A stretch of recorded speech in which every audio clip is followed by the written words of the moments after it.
and flipped it upside down. But with shock came anger. The alien empires who had bled each other for generations suddenly found something they hated more than each other. They hated the humans, hated their audacity, hated their laughter in the face of gods of war. And for the first time in centuries, rival fleets turned away from killing each other and pointed their cannons in the same direction, toward the newcomers who had dared to humiliate them, toward the fragile human ships that had dared to break the rhythm of the endless war. The humans knew this would happen. They had expected the anger, expected the storm, and still they did not retreat. Admiral Reyes, standing in the command room of the human flagship, looked at the glowing screens of enemy fleets turning toward them and whispered, "Good, let them come, let them think we are prey. That is when the hunter strikes." His crew nodded, calm despite the overwhelming numbers, for they carried more than weapons, they carried an idea, and an idea is harder to kill than any fleet. The next day, as alien warships closed in from all sides, the humans did not scatter. They moved together, weaving through enemy fire with impossible precision. Their ships seemed to vanish from sensors appearing where no one expected. Their weapons fired not at hulls but at systems, shutting down engines, forcing collisions, and turning the massive fleets into their own worst enemies. Alien admirals screamed, "How do they know our codes? How do they read our moves before we make them?" But there was no answer, only chaos. Whispers spread across the galaxy, stories carried by refugees, by spies, by broken fleets limping home, stories of a new force, a strange species that fought not with strength but with cunning, who smiled even when outnumbered 100-1, who turned giants into fools. Some called them tricksters, some called them demons, but one word spread louder than all others: humans. The humans had come, and they were changing the war. The galaxy had long believed that the endless war would never stop, that it was eternal, that no new force could shift it. Yet now, because of one species no one had respected, the balance had broken, the rules had cracked, the old game was failing. And though the humans were still few, still weak compared to the titans around them, they had shown something the galaxy had forgotten, that war is not always about who has the largest blade. Sometimes it is about who dares to play a different game. And humanity had only just begun to play. And so, as alien fleets gathered with fury, united in hatred for the newcomers, the humans prepared for the storm, not with fear but with determination. For they had survived worse. They had risen from worse, and they were ready to show the galaxy that sometimes the smallest spark can set the largest fire. And in that moment, the endless war was no longer endless. It had found a new chapter, and it was being written by human hands. The battlefield was still smoking when the truth began to spread. Alien fleets limped away in silence, their warships scarred not by enemy fire but by their own weapons turned against them. And across the stars, whispers grew louder, whispers of humans, whispers of a species that did not fight like anyone else, whispers of a game that had changed in a single night. The war that had dragged on for centuries had never known a moment like this, never seen a trick that could bend giants to their knees. And though the humans had only sent one small ship into the fight, its shadow stretched far, shaking the faith of entire empires. The aliens did not understand what had happened. They only knew they had been humiliated. Their mighty fleets, their sacred codes of war, their pride, all undone by what they had once called primitive. Their admirals snarled in rage. Their warlords roared for revenge, and for the first time in living memory, enemies who had slaughtered each other for centuries stopped, paused and looked at one another, united not in hatred for each other, but in fury at the newcomers. Humanity had not just disturbed the war, they had shattered its rhythm, and no empire could allow that. Not the dominion of scales whose reptilian warriors lived only to fight, not the eternal choir whose ships moved as one living machine, not the Black Forge whose fleets were built from entire worlds of steel. All of them had sworn to destroy each other, yet now they turned their gaze outward, toward the species that dared to break their endless game. And for the first time in centuries, the galaxy prepared to fight a common enemy. But the humans were not surprised.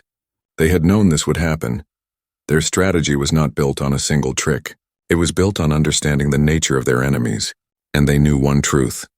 Pride was the weakness of every empire. Pride would blind them. Pride would force them to gather all their strength against humanity. And that was exactly what the humans wanted. Admiral Reyes sat in the command chair of the flagship Valiant Dawn, his hands folded, his voice calm as he spoke to his officers. They think they are hunting us, but soon they will realize we are the ones who set the trap.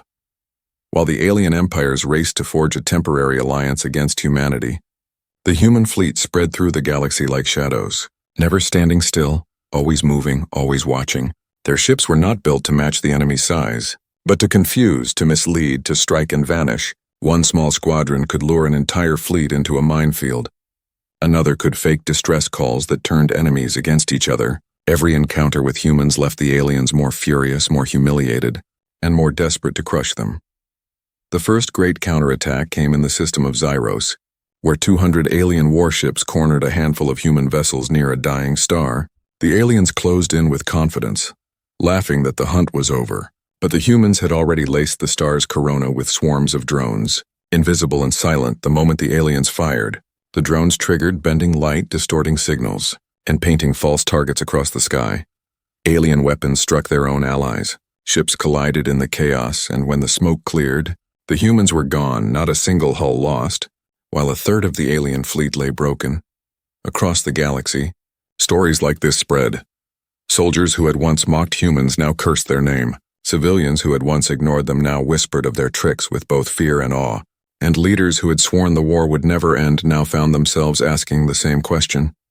If humans could do this with so little, what would they do when they grew stronger? But the humans were not trying to win battles. They were trying to win the war itself. Not by destroying fleets, but by breaking the very rules the war was built on, every trick, every hack. Every vanished ship was a message: the old ways are over, the game has changed. And slowly the galaxy began to realize that truth, though none dared to speak it aloud. The alien superpowers doubled their efforts, building weapons larger than ever, forging alliances in the shadows, swearing that they would end the human threat with one crushing blow. Yet the more they tried to fight the old way, the more they failed, because humanity refused to play the old way at all. Their ships were not made to outgun the enemy. They were made to outthink them. Their soldiers were not trained to die for glory. They were trained to survive, adapt, and surprise. And that was something no alien empire could understand. Admiral Reyes stood before his crew one night as the stars drifted across the screens, his voice low but steady. They think they are bringing the war to us. But the truth is, we have already brought the war to them. They are fighting not against ships. Not against weapons, but against our ideas. And ideas are harder to kill than fleets. His crew nodded, their faces tired but burning with belief, for they had seen the impossible with their own eyes. They had seen giants stumble, and they knew the galaxy was watching. In the shadows of ruined systems, among wreckage and smoke, the humans continued to move, a ghost force carving stories into the stars. Every empire now sought them. Every fleet now hunted them. But no one could predict where they would strike next. No one could predict how they would twist the rules again. And with every failure to catch them, the hatred grew, the desperation grew, and the unity of the alien alliance hardened, all aimed at one goal, one dream, one desperate hope: to erase humanity before humanity erased the war itself. The game had changed, and the galaxy knew it. The question was no longer whether humans could survive, but how far they would go, and what they would do when the old war finally broke apart. For though the humans were still small, still fragile, they carried something far more dangerous than guns or ships. They carried the power to end the endless war, and that power terrified the galaxy more than any weapon ever had. And so the stage was set. The alien empires gathering with a fury unmatched, humanity moving with shadows and secrets, and in the silence between battles, the stars themselves seemed to wait, as though they knew something was coming. Something greater than war, something unstoppable. For the humans had not only stepped into the endless fire, they had thrown a spark that would change the galaxy forever. On Earth, the story of humanity's rise had never been about strength. It had never been about having the sharpest claws or the heaviest armor. It had always been about survival through imagination. While other creatures had grown bigger, faster, stronger, humans had grown clever. They had built tools from stone, fire from sparks, and weapons from nothing. They had faced famine, storms, and predators that should have ended them. Yet each time they found a way to bend the world to their will, and in space, in the endless dark of the galaxy, they carried that same spirit. The alien empires did not understand this. They thought war was a contest of size and numbers, of how many ships one could build, how many soldiers one could throw into the fire. They believed in tradition, in repeating the same tactics until the stars themselves dimmed. Their fleets were titans of metal, slow but overwhelming. proud monuments to their power. But humanity had never believed in such pride. Humans had learned too many times on Earth that giants can fall, that no armor is perfect, that every strength hides a weakness if you look closely enough. In the secret halls of Earth's military command, the leaders of the human fleet gathered long before the first battles, and Admiral Reyes stood before them with a map of stars glittering above. His voice steady, his eyes sharp. "We do not win by copying them. We do not win by building ships bigger than theirs. We win by refusing to play their game at all," he said.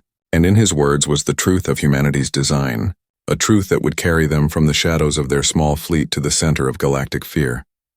Human warships were built differently. They were smaller, lighter, designed not for brute power but for movement, for deception, for striking where no one expected. Each carried layers of stealth that bent light and sound, making them vanish into the void. Each carried weapons not only of steel but of signal, hacking arrays and electromagnetic storms that could blind enemy systems. Each carried swarms of drones no bigger than a fighter's wing, able to scatter across a battlefield and make a single fleet seem like 1,000. To the humans, war was not a duel of fists but a puzzle, and every puzzle had a solution. So they built ships that could think, machines guided by artificial intelligence that adapted faster than any alien mind, AIs that could read enemy fire patterns in seconds and change formation before the next shot, that could predict ambushes, and even simulate thousands of battles in the blink of an eye. While alien admirals still barked orders into clumsy radios, humans let their ships whisper to each other in silence, moving like one living shadow across the stars. But it was not only machines that gave them power. It was their culture, their history, their refusal to bow to despair. For every human soldier who stepped onto a ship carried stories of ancestors who had faced impossible odds, of wars where they had been outnumbered, of times when their world itself seemed to hate them, and yet they had endured. Their bodies were fragile compared to the armored hides of reptilian warriors or the endless machine shells of the choir, but their minds carried fire, fire that did not burn out when the night was long, fire that laughed in the face of giants. And so when the alien empires finally united to crush humanity, believing they would snuff out the spark before it became a blaze, the humans were already ready. They had already laid their traps across forgotten systems, already seeded false codes into enemy communication, already mapped the weaknesses of ships that had been unchanged for centuries. Admiral Reyes smiled as he looked at the reports. Fleets moving exactly where he wanted them to move, enemies walking into shadows they could not see. "They think they are coming for us," he whispered. "But they are coming to our stage, our design, our game." The first test of humanity's secret came in the silent Glamora system, where 3 alien fleets gathered to wipe out a small human outpost. They expected to find weak defenses. They expected to crush the humans in a single strike. But when they entered the system, their scanners filled with thousands of signals, false fleets spreading across the stars, each one indistinguishable from real warships. Panic spread among their ranks. Captains fired blindly, wasting their weapons on phantoms, and in the confusion, real human ships slipped among them, cutting down engines, planting viruses, and vanishing before the aliens even realized what was happening. It was not destruction that shocked the galaxy, but humiliation, for when the alien fleets limped away, only a handful of ships truly destroyed. They carried with them a sense of dread. They had faced something they could not understand, enemies that seemed to be everywhere and nowhere. And though the battle should have been a simple victory, it had turned into a nightmare. And when word spread, whispers followed. The humans are not fighting us. They are hunting us. The secret of humanity was never their weapons. It was their refusal to obey the old rules, their belief that no game was fixed, that no battle was unwinnable, their ability to take the laws of war and twist them into something new. The galaxy had forgotten this truth, but humanity had carried it with them from the first day they picked up a stone and called it a weapon. And now, as their fleet grew bolder, as their traps grew deadlier, as their ideas spread like fire, the alien empires began to feel something they had not felt in centuries: fear. And in the silence of the human command chamber, as stars drifted across the screens, Admiral Reyes closed his eyes and said to his crew, "We are not here to fight their war, we are here to end it. And we will end it by making sure they never understand the rules until it is too late." His words hung heavy, but his crew smiled because they knew, deep inside, that the secret of humanity was not their ships, Not their machines, not even their leaders. It was the simple truth that they had always survived the impossible, and now they would survive the galaxy itself.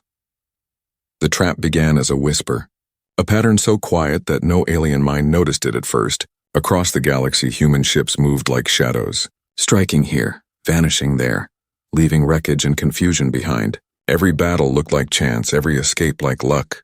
But to Admiral Reyes and his crew, it was no accident. Each encounter was a string in a web, pulling alien fleets one step closer to a single star system, one step closer to a battlefield humanity had already chosen.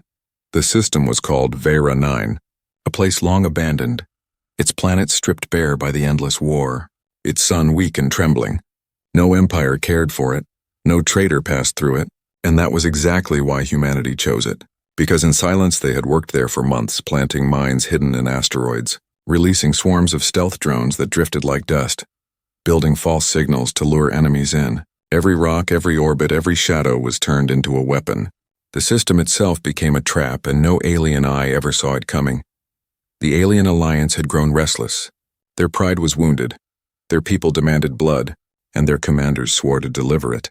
3 empires, once sworn enemies, now sent their fleets together, more than 10,000 ships, each the size of cities, their cannons bright enough to turn continents into glass, and they gathered with a single goal, to end humanity before the infection spread further. Their admirals boasted to their soldiers, "These humans are clever tricksters, but they will not stand against our combined fire," and the fleets roared with hunger for revenge. From the bridge of the Valiant Dawn, humanity's flagship, Reyes watched as the alien fleets entered the Vera system, their silhouettes blotting out the stars, their weapons charging like a storm of suns. To any outsider it looked hopeless. Humanity's fleet was a fraction of their size, maybe 100 ships, fragile and small, outnumbered 100 to 1, but Reyes's face was calm, his voice steady as he whispered, "They think they are hunting us, but they are already in the cage." The first shots came from the aliens, beams of energy that lit up the void, streaks of plasma that split the black with fire. The human fleet scattered, darting between asteroids, weaving through debris, too small and too quick for the giants to lock onto. The aliens laughed. They run like prey. But as they gave chase, their scanners began to flicker. False signals filled their screens. Phantom fleets appeared at their flanks. Invisible mines detonated beneath their hulls, and suddenly the laughter turned into shouts of confusion. Drones hidden in the dust swarms came alive. Thousands of them, each carrying weapons small but precise, cutting into engines, slicing through communication relays, spreading viruses into computer cores. Alien ships spun out of control, some colliding with each other, some firing blindly at ghosts, and in the chaos the human fleet struck, not with brute fire but with surgical precision, disabling ships instead of destroying them, forcing the giants to stumble in the dark. Admiral Reyes's crew moved like one mind, their hands flying across consoles, their voices calm despite the storm. Drone Swarm Gamma deployed, enemy formation breaking, Minefield Delta active. Each report confirmed the trap was working. The battlefield itself had become humanity's weapon, and the aliens were too proud to realize it until it was too late. Still, the alien empires did not break easily. They regrouped, their commanders roaring in fury. Form the line, crush them with numbers, and their fleets pushed forward, cannons blazing, the void burning with fire brighter than a star. Human ships were hit, hulls cracking. Some swallowed in flame, the cost was real. But humanity did not falter. For every ship lost drew the enemy deeper into the system, deeper into the jaws of the trap. Then in the middle of the chaos, the void shook. The stars seemed to dim, and from hyperspace emerged a silhouette so massive it swallowed entire planets in its shadow. The alien supership, the pride of the Alliance, a vessel built from the combined knowledge of 3 empires, larger than a moon, its cannon a weapon that could split a world in half. Its shields layered in technology older than most civilizations, and its arrival silenced even the bravest human hearts, for against such a monster, even the cleverest tricks might not be enough. The alien fleets cheered, their voices echoing across channels. The supership has come, the humans are finished, and its cannon began to glow, a sphere of fire building that could turn the Valiant Dawn into dust with a single shot. Reyes stood tall, his eyes fixed on the growing light, his crew silent, waiting for the order. And then he said, "Good. The beast has entered the cage. Now close it." Across the system, hidden commands activated, asteroids long thought empty came alive with thrusters, moving into position, forming walls of stone and steel, mines ignited in waves cutting off retreat. Drones swarmed in patterns that bent light itself, trapping the supership in a net of false stars. Every escape route closed one by one, until the great monster found itself in the center of a battlefield designed to suffocate giants. The supership fired, its beam slicing through the void, tearing apart asteroids and drones, ripping human ships into flame. The blast shook the system, and for a moment it seemed unstoppable. But every time it fired, the humans learned, their AIs adapted, their tactics shifted, and the next blast found less prey. Every minute that passed drained the monster's power. Every minute dragged it deeper into the trap, until the fleets that had come to destroy humanity found themselves bleeding, broken and lost. From the darkness, Reyes's voice rang out across his crew, steady and unyielding. Remember this day. Remember that no enemy is too large, no empire too proud. When you fight with the strength of your mind, the battlefield belongs to you. And as the battle raged, the humans pressed forward, their trap holding, their spirit unbroken, and the galaxy, watching from the shadows, realized with dread that the war would never be the same again. The monster hung in the void like a false moon, its black hull swallowing the starlight. Its cannon glowing with the fury of suns, the alien supership had arrived, and for the first time in centuries of endless war, every alien commander believed victory was certain. The humans would be erased, their tricks burned away in the fire of a weapon built to end worlds. The ship was called the Eternal Wrath, a name whispered with reverence even by the empires who hated one another, forged in secret from the resources of 3 star systems, its armor thicker than mountains, its shields layered in frequencies no weapon had ever pierced. To see it emerge from hyperspace was to see despair made real. And across the galaxy, those who watched through hidden feeds thought the same thing. The game was over. Humanity's spark would be snuffed out before it became a fire. On the bridge of the valiant dawn, the crew stared at its colossal shape, the glowing core of its cannon expanding like a miniature sun. 1 shot could vaporize their flagship. 10 shots could reduce the entire human fleet to ash. Admiral Reyes did not blink, his voice calm. We knew they would bring their monster, now it is here. Now we see if our fire can blind it. His officers nodded, their hands steady, though every heartbeat reminded them they were staring into death itself. The Eternal Wrath fired, its beam slicing across the void with a roar that rattled hulls for thousands of kilometers. Asteroids split apart like glass, drones vaporized by the millions, and 3 human ships vanished in an instant, gone without time for their crews to scream. Silence filled the bridge of the valiant dawn as everyone felt the weight of that blast. It was not a weapon. It was a god's finger pointed at them, and it promised nothing but annihilation. The alien fleets roared in triumph, their voices carried across comms. See how they fall. See how their tricks scatter before true power. They surged forward, emboldened by the shadow of their supership, cannons blazing. But as the humans shifted and dodged, Admiral Reyes leaned forward, eyes locked on the beast. Do not waste fire on its armor. Do not waste missiles on its shield. Let the monster swing. Let it think itself unstoppable. Again the supership fired, its beam carving through the void, missing by a hair as human ships danced aside, smaller targets than it was built to kill. The Eternal Wrath was designed for giants, not gnats, and every shot it fired left it vulnerable for precious seconds as its systems recharged. In those seconds, humanity moved, planting viruses into its escorts, scattering false signals into its sensors, chipping away at the alliance wrapped around it. But still the fear lingered, for each blast tore pieces of the battlefield apart. Each strike turned human crews into shadows. The supership could not be ignored, and the galaxy held its breath, wondering if the spark of humanity would finally gutter out in its light. Inside the human fleet, tension ran like a wire, but there was no surrender. Every ship that fell gave time for the trap to close tighter. Every drone destroyed gave data for the next swarm to strike smarter, and the AIs within the fleet whispered constantly, learning the monster's rhythm, mapping its pulse, building a pattern that no alien mind had ever dared to see, a pattern of weakness hidden inside the illusion of invincibility. At last, one of Reyes's officers turned with a gasp, her voice sharp with revelation. Admiral, the shield is not flawless. Every time it fires, it reroutes power. For 3 seconds, the flank opens. 3 seconds only. The bridge went still. 3 seconds was nothing. 3 seconds was everything. Reyes's lips curved into the smallest smile. Then 3 seconds is all we need. Orders spread like fire.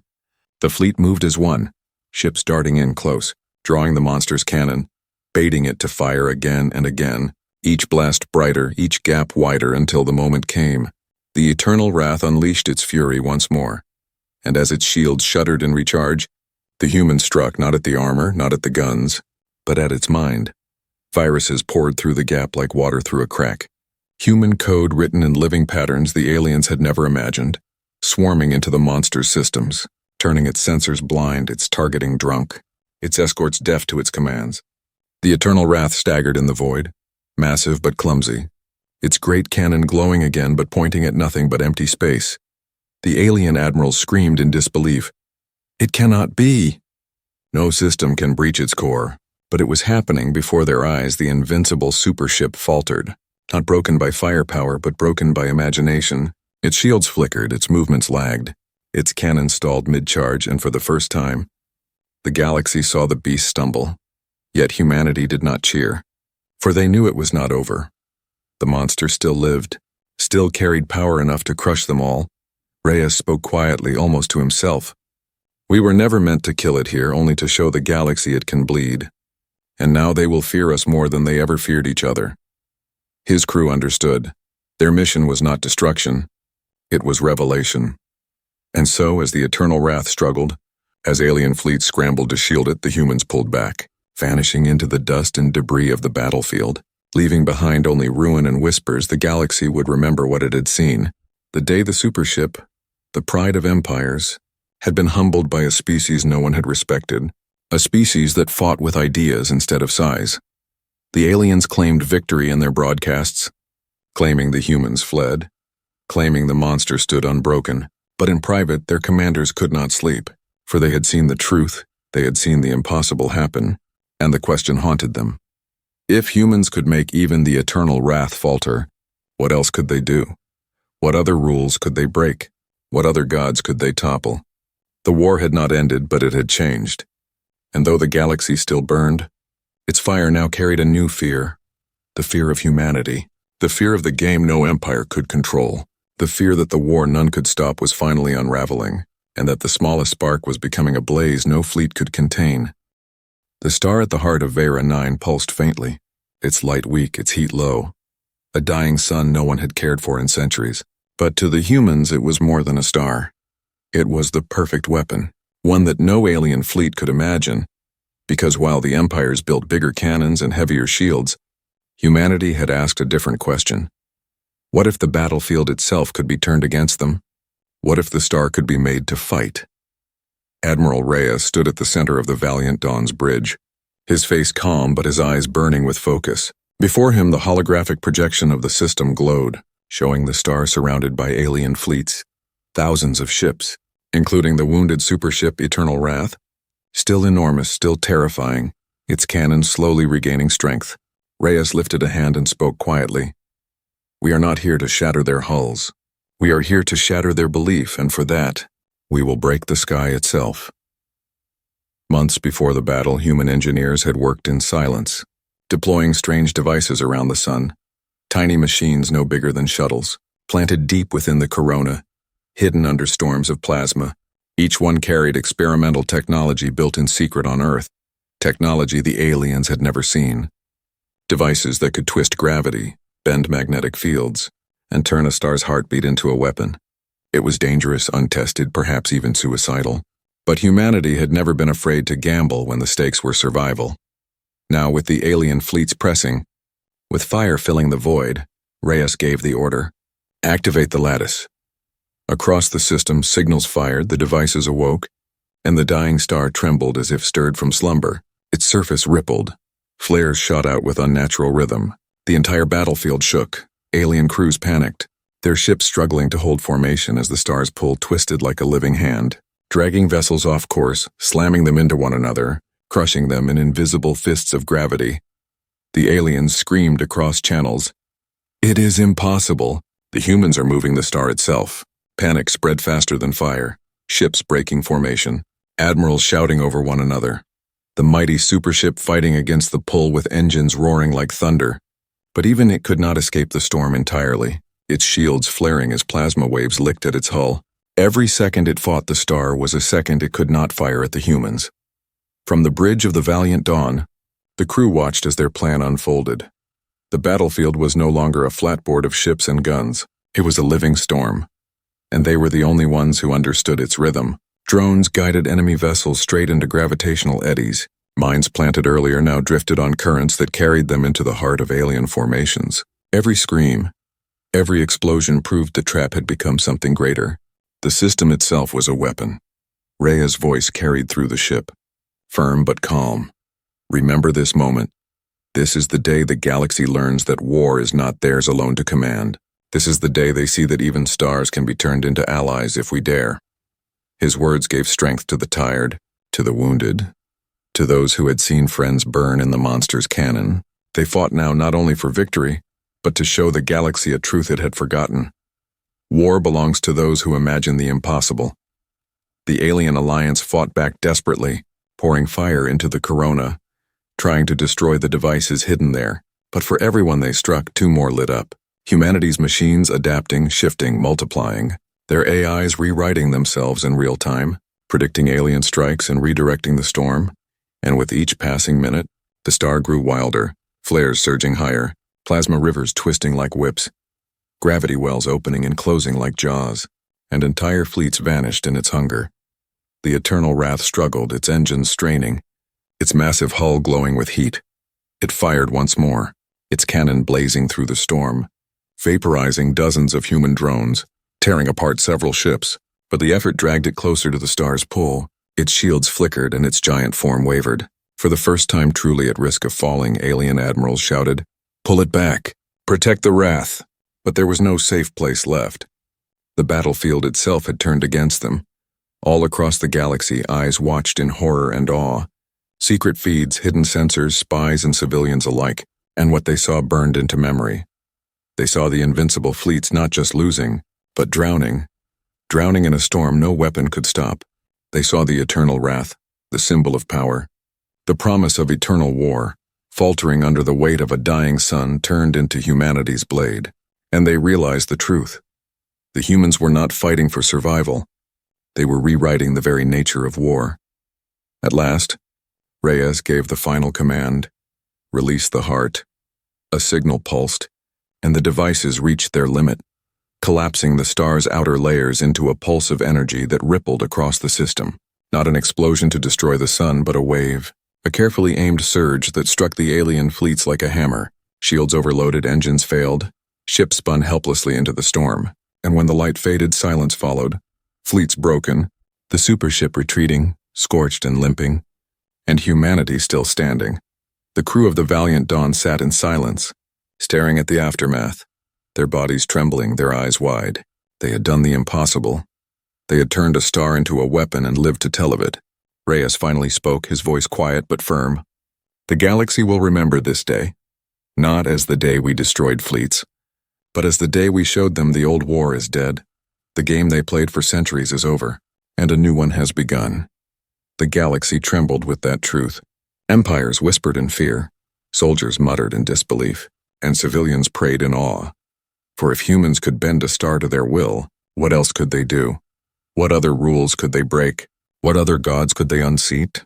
The endless war was broken, its chains shattered, and in the silence that followed, one thought spread like wildfire across the stars. Humanity had changed the game forever. The battlefield was quiet now, though fragments of broken fleets still drifted like bones in the dark.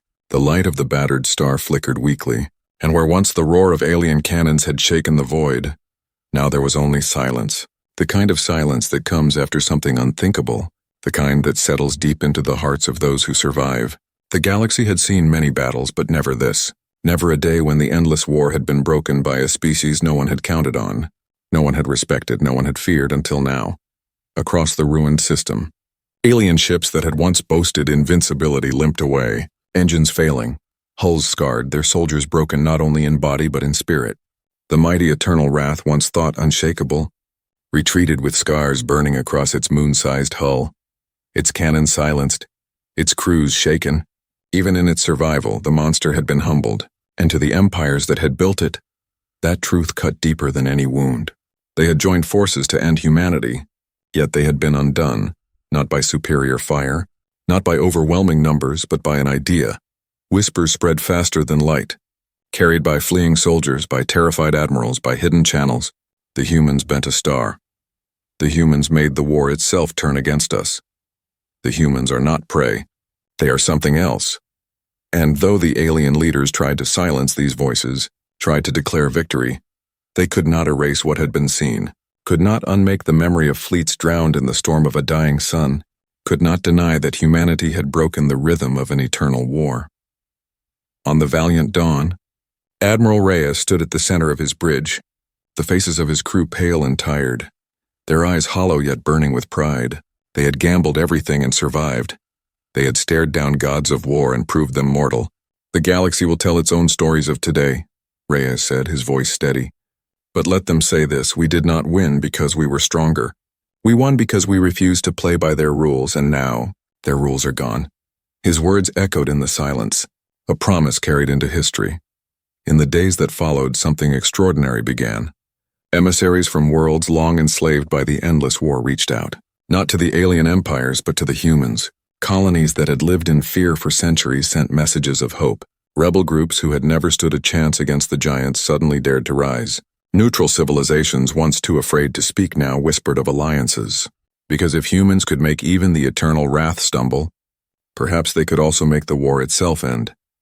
The alien empires tried to resist this tide. They gathered their remaining fleets, they swore vengeance. They told their people the humans would fall in time. But their words rang hollow, because their soldiers remembered the storm, their captains remembered the broken codes, their civilians remembered the sight of their invincible gods retreating. The old war had not simply been wounded, it had been stripped naked, its lies exposed, and every empire knew deep inside that the humans had ended something far greater than ships or fleets. They had ended the illusion of eternal war. Humanity did not claim the galaxy, not yet. They did not raise banners over conquered worlds or demand tribute. Instead, they offered something no one had ever dared offer before: peace, not as surrender, not as silence, but as choice. Admiral Reyes sent his words across the stars, carried by every frequency, translated into every tongue. We do not seek to rule you, we seek to free you. The war has burned too long. It has stolen too much, and we say it ends here, not because we are strongest, but because we will not let it continue. Those words shook the galaxy even more than the battle had, because no empire had ever spoken them. No ruler had ever dared to imagine peace. The war had always been the galaxy's language, and now here was a small, fragile species rewriting that language, daring to say that survival did not have to mean endless fire, daring to say that hope was not foolish, daring to offer something greater than victory: a future. Of course, not all accepted. Some alien warlords raged. Some empires swore they would never bow to humans. But even in their fury, they could not ignore the truth: their fleets were broken, their soldiers afraid, their gods humbled. And in the shadows of their pride, doubt grew, doubt that would spread like rot, until even the most stubborn would see the truth. The humans had changed the game forever. On Earth, the people looked to the stars with wonder, hearing stories of their fleets turning suns into weapons, of their admirals making giants stumble. And for the first time in history, humanity no longer felt small, no longer felt fragile. They saw themselves not as wanderers on the edge of a vast galaxy, but as players at its heart, carrying the fire that could reshape it, a fire born not of size or power, but of imagination, of refusal to surrender, of the endless hunger to survive. In hidden corners of the galaxy, children asked their parents, "Will the humans save us?" And parents whispered, "Perhaps if they can bend stars, perhaps they can bend fate too." On the bridges of defeated ships, alien commanders whispered in bitterness, "If they can do this, what will they do next?" And in the silence of the galaxy's darkest night, that question became a drumbeat, carrying fear, carrying awe, carrying the truth that nothing would ever be the same again. The war none could stop had ended not with the victory of one empire, not with the extinction of another, but with the arrival of a species that refused to play by rules carved in blood. Humanity had stepped into the fire, and instead of being consumed, they had reshaped it, turned it into a torch, and now across the stars the choice was clear: follow the humans into a new game, or be left behind in the ashes of the old. And as the valiant dawn drifted among the ruins of fleets once thought eternal, Admiral Reyes looked into the weak light of the broken star and whispered to himself, not in pride but in quiet certainty, "This is not the end, it is only the beginning, and the galaxy has no idea what comes next."